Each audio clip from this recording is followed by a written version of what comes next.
All right. At lunch, reading my book, Bearing Hope, A Tale of Unlikely Bonds. I have a link in my bio to my website that has my book listed on there, as well as some other merchandise with it as well. It's my first book. This book is roughly 200 pages. There are more books in the series. All of them are available on Barnes & Nobles as well. But, hello HTS, how you doing? So, we'll go ahead and start reading Chapter 1 here. Chapter 1 is labeled The Edge of Tomorrow. The year was 2145, and the world teetered on the precipice of catastrophe. The air itself seemed tired, tainted by centuries of overuse, heavy with the residue of collapse. Too many species have vanished, their names now etched only in the digital archives and stone memories, scattered across a withered forest. Hello, Jose. Forests had turned to brittle husks. Deserts stretched across continents like scars, and oceans, once teeming with life, has risen to swallow cities whole. Hello, Adoring Moonki?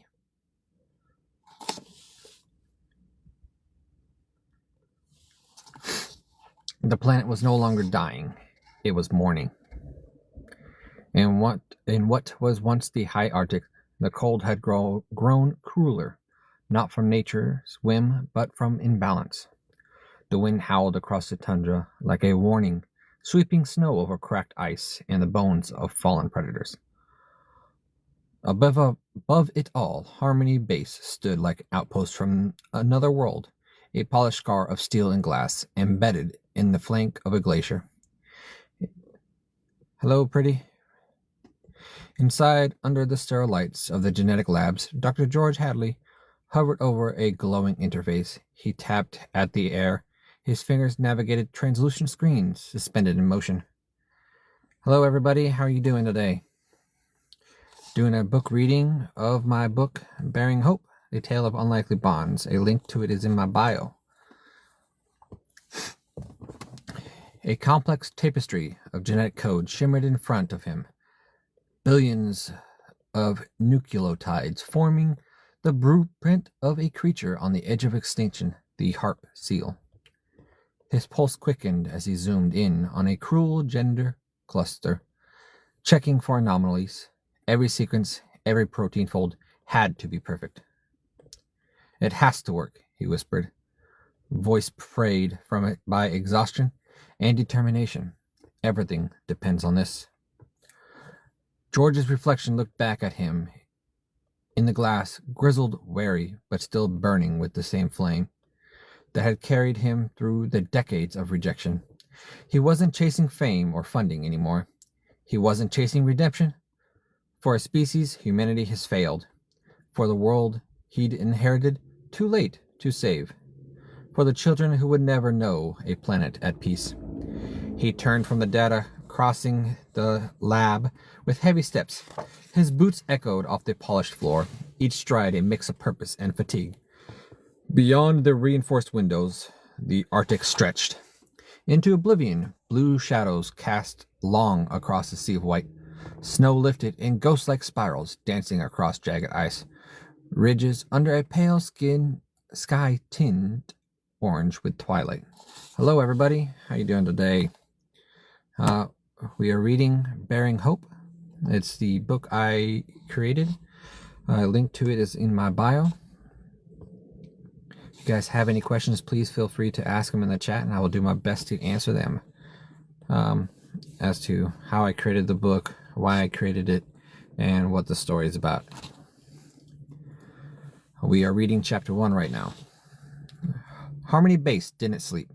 Below the surface, the hum of life continued. Labs buzzing with machines, hydroponics casting green light in underground groves, med bay prepped for what tomorrow would bring. built into the glacial rock. That faculty was a hybrid of survivalist designed in bleeding-edge innovation. Here, isolation wasn't a drawback. It was the only way to protect the future. The door slid open with a whisper, and Marla DeWitt entered. Her presence steadied the room like a lighthouse through fog. She was dressed in a thermal jacket, her dark hair pulled back in a no-nonsense braid. Years in the field had etched lines of wisdoms at the corner of her eyes, but her expression was as sharp as ever. Hello, everybody. Thank you for joining in. We are reading the book that I created, Bearing Hope, A Tale of Unlikely Bonds, which is the first book of a 6-part series. Books 1 through 5 are available at barnesandnobles.com, as well as the web store that is linked in my bio. We are reading chapter 1. You need to sleep, she said, one eyebrow raised, before your brain starts editing the genome alphabet into bedtime stories. George gave a hollow laugh. Sleep's a luxury we can't afford. Marla stepped closer, scanning the interface, still flickering in the air. You're about to put live embryos into human bodies. George, you better be sharp when that moment comes. They arrive tomorrow. I know, her voice softened. Are you ready? No, he said truthfully, but the work is. That has to be enough. She reached out gently, closing the display with a swipe. Then we'll carry the rest. Her words lingered longer than they should have. In this place, hope had to be shared, or it would collapse under its own weight. Far across the Arctic expanse, a sleek transport vessel sliced through the snow-laced wind, its dark hull built to endure nature's final fury.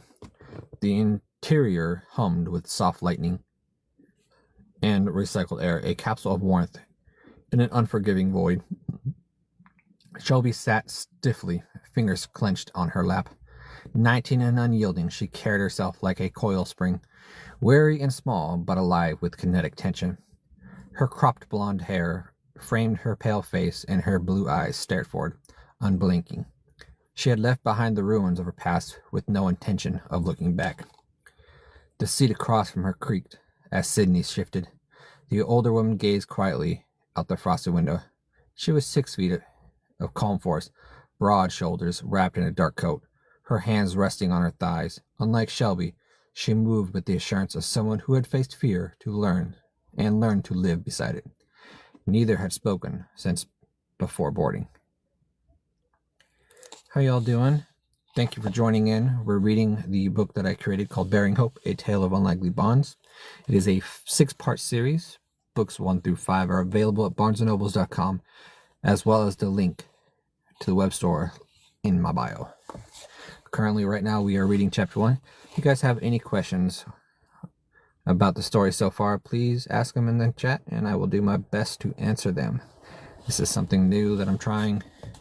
Never really read my book out loud like this before, so I appreciate you all tuning in.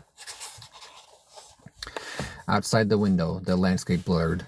White dunes of snow and jagged ice cliffs streaking past, the wind buffeting the side of the vessel. It looked like another planet, and in many ways it was. A world stripped to the bone. Inside their silence was emptiness. It was heavy. The unspoken knowledge of that tomorrow their bodies would no longer belong to them alone. Sydney finally spoke, her voice low. You scared? Shelby didn't answer right away. Her breath fogged the air in front of her, and the cold creeping in, despite the heater hum. Terrified, she said, then turned her gaze to Sydney. But it's better than feeling nothing. Sydney nodded slowly. She respected that answer. As they approached Harmony Base, their transport dipped, revealing the research compound nestled in the ice and rock. It looked like a monolith, angular, industrial, half swallowed by the glacier. A gate of reinforced alloy loomed ahead, slick with frost. No markings, no signals. A place erased from maps and memory. The landing thrusters fired with a muffled roar, sending snow spiraling as the vessel touched down. For a moment, neither woman moved. Sydney finally unbuckled her harness. No turning back now. Shelby's finger unclenched. She stood, face steady. Wouldn't even if we could. Outside, a crew in thermal suits approached with sterilized gear, their visors reflecting the newcomers like mirrored ghosts. The gates hissed open, revealing the pulse-lit corridors of a future, sterile, bright, and waiting. Together, Shelby and Sydney stepped into the unknown, aware that history had already begun to shift beneath their feet. That was chapter 1. This book is called Bearing Hope, A Tale of Unlikely Bonds. I started writing this book about 6 years ago. After reading an article off of Facebook, that kind of sparked the idea. But everything else in here is done with a lot of research, but it's also make-believe. Everything is made up. There is absolutely no truth and no reality that this could possibly ever happen in the future. But you never know with the way science is going nowadays. So if you guys have any questions so far of what I've read in chapter 1, please ask away in the comments. Continue to share this. Thank you, Laura, for sharing it. Continue to share, continue to like, continue to post. I appreciate everything. Okay. We will continue into chapter 2 of Bearing Hope, A Tale of Unlikely Bonds. Chapter 2 is labeled A Dangerous Vision. The Arctic wind howled beyond the walls of Harmony Base, a ceaseless lament for all that had been lost. Snow battered like the reinforced windows, like restless spirits clawing for entry. But inside the depths of the subterranean facility, the storm was barely a whisper. Dr. George Hadley sat alone in his office, lit only by the soft bioluminescent glow of gene-mapped embryos suspended in preservation tanks. The hum of the facility, air filtration, server racks, power conduits was a lullaby to him now. A heartbeat, the pulse of a dream he'd kept alive far longer than anyone thought possible. A hologram hovered above his desk, slowly rotating the developing embryos of a harp seal now safely housed within a carefully selected human host.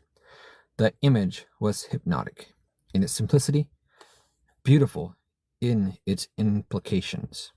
He leaned forward, elbows on a metal surface, and laced his fingers together outside the world had turned into a funeral. Prior civilizations, reeling from centuries of ecological negligence, counting their dead not in numbers but in species. The golden toad, the northern white rhino, the vaquita, names once whispered in awe, were now etched in the tombstones of memories. The facility had been quiet since the volunteers' arrival. Shelby and Sydney were settling in, under observation, undergoing final scans, being briefed on the roles not just as surrogates, but as pioneers. George had watched their arrival from the observation deck, face hidden behind darkened glass, his heart hammering like a war drum in his chest. They had looked so small beneath the towering gates of Harmony Base, fragile.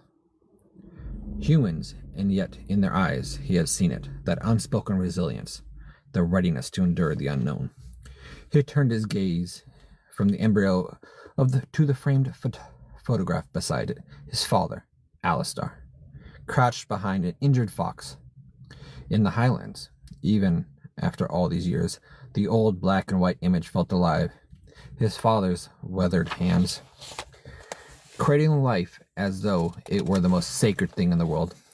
There had been no audience, no ward, just a soft hush of wind in the heather, and the breath of something wild, choosing to keep breathing. That was where it began. Edinburgh had been cold even in George's youth, but the chill back then had still carried seasons. Winters that came and went, summers that painted the meadows gold. His father had made rounds in the wildlife shelters, dragging George along with him from the time he could walk. He remembered the scent of iodine and blood, the way fur clung to latex gloves, and the way the animals watched from their cages, not with fear, but with an ancient knowing, they understood perhaps better than humans did what it meant to be vulnerable. George had been 12 the first time he saw his father lose a patient, a golden eagle poisoned by runoff chemicals in a nearby reservoir.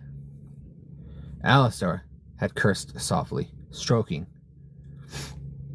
the still feathers as if apologizing to something older than mankind. That night, over cooling tea, he had said, "We're not losing them because they're weak. We're losing them because we've made the world unlivable." That helplessness, its quiet rage, had burrowed deep into George's chest. Years later, as the oceans acidified and the skies thickened with solar-blocking pollutants, that rage turned to purpose. He studied with religious fever his dormitory museum of embryology text and veterinary physiology models. He interned in clinics where half the patients were on the extinction watch list. He once helped deliver a cloned oryx calf whose mother had been dead for over a decade. She had blinked at him with wide amber eyes as if trying to place what century she was born into, but even that felt like a stopgap. It wasn't until the University of Edinburgh's experimental xenotransplantation wing granted him a full access to the labs that George began to blur the sacred lines, not recklessly, but with deliberate precision. He dissected the nuisance of uterine adaptability, the elasticity of hormonal systems across mammals. That data could, and irrefutable, began to hint at an awful truth. Humanity might be the last viable arc for Earth's dying biosphere. So, we are reading the book that I wrote, Bearing Hope, A Tale of Unlikely Bonds. This book is available at barnesandnobles.com, as well as the web store that's linked in my bio. I appreciate everybody for tuning in and sharing this live. This is the first time I'm doing a live reading of my book, so I appreciate everybody. And if you guys have any questions about the book, the process, or what I went through writing this, please feel free to put them in the comments and I will answer your questions. And then came Amina. He remembered the day she walked into his lab, sleeves rolled up, hijab impeccably wrapped, eyes like polished obsidian. She had peered into his microscope for less than 10 seconds before murmuring, "You're missing a viability marker." He had hated her for being right. Then I admired her for it. Where George was fire, driven with vision, Amina was ice, calm, calculating, a bastion of reason. Her specialty in embryonic development had brought her to the university as a guest lecturer, but she had stayed because of him, not for romance. There had never been time for that, but for the same cause. They shared the same ache. In the dead of night, their voices were echoed through the labs, arguing over bioethics, over mitochondrial rejection rates, over whether a human womb could sustain a gestational surrogate for a marine mammal. George had watched her trace algorithms in the air with her finger, eyes distant, her mind racing through probability fields faster than the computers could keep up. She had been the one to first whisper the words human surrogacy. He had laughed bitterly because he had already thought about it, because he'd already feared it. But in the sterile, humming lab, with the world outside unraveling, it had made no sense. Not a madness, not as desperate, but as a final gambit for life. Now, years later, the proof of concept floated above his desk in perfect holographic symmetry. And somewhere deep beneath the facility, the embryo was alive inside a human being. 3 labs, the age of passive perseveration was over. Now come the era of a dangerous vision. So the first 2 chapters set up the backstory of what this whole series is going to be about. We will continue with chapter 3 at another time. I appreciate everybody for tuning in, listening to the first 2 chapters, sharing the live, and bringing it out to everybody else. Thank you. Have a good day.